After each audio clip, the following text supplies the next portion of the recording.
talking about dairying. There's a bit of positivity now.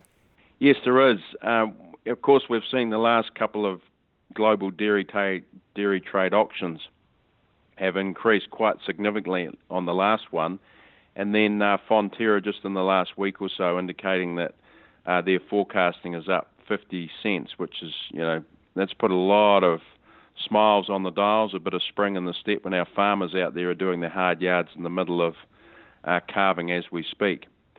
What's really interesting is it's taken a while for all of these things to sort of align, and that's, when I talk about that, I mean the global sort of dairy volatility lines up with about three or four things. One is you've got the European countries producing more milk. You've got a ban of products that used to come from the European Union into Russia. That meant that some of that product was coming into some of our more historical markets. The China inventory has taken a while to work its way through, and also oil-producing countries have got less buying power, although that's starting to be corrected right now. So having all those things align is very unusual. But what's happened in the last wee while is that demand is still growing around the world at 2 to 3%.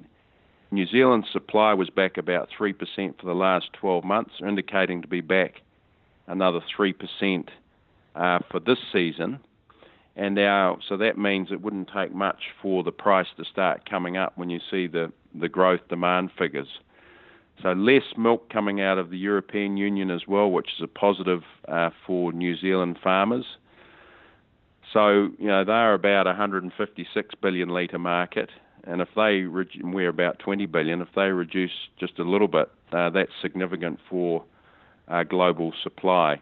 The other fundamental point that I want to acknowledge on your show, Rob, is that farmers have done incredibly well to rein in their cost structures. Just a few seasons ago, the cost was about $5.75 a kilogram of milk solids. It's now down to just a whisker over $5.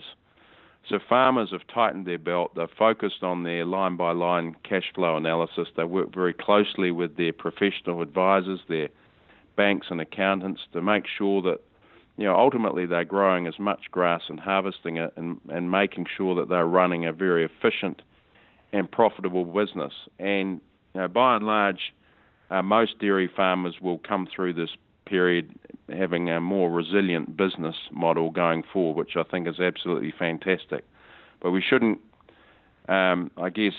look through this with too many rose-tinted glasses, because for a few of our farmers, it's been very, very tough.